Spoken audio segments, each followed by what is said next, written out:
The Government of Saint Lucia, the World Bank and the Caribbean Development Bank have wrapped up a joint country portfolio review aimed at improving the implementation and delivery of major development projects across the island. The week-long exercise brought together project managers, government officials and development partners to assess ongoing projects, identify implementation bottlenecks, and develop practical solutions to improve execution. World Bank Operations Manager for the Caribbean, Gail Richardson, says the mission focused on ensuring that projects financed by both institutions are producing tangible benefits for the people of Saint Lucia.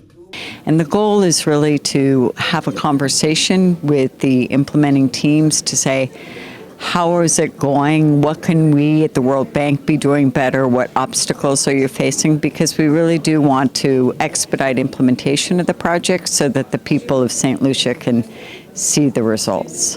Richardson noted that the review process also highlighted areas where progress has already been made since the first joint exercise held last year. One example she pointed to was the Regional Health Project, which included the rehabilitation of health facilities across St. Lucia. It's a really nice facility. Once the equipment's brought back in, they'll be able to welcome in their clients. And I think that's the kind of tangible result we, the World Bank, the Caribbean Development Bank, and the government really want to see. Director of Finance Imran Williams described the week as productive, noting that officials conducted a detailed review of several project portfolios to determine which projects were underperforming and why. In some instances, we can see an improvement from last year's exercise, but that is not the case in every situation.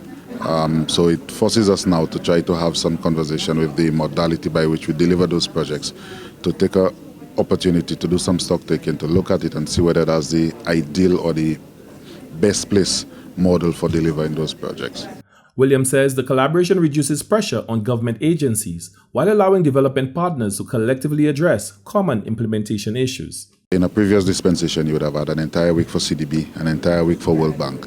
But now, because those creditors decide to have a joint country project portfolio review, it gives us the opportunity, especially when some of the issues are not unique to, say, a World Bank funded project vis-a-vis the CDB funded project. It gives you the opportunity to deal with the cross-cutting issues.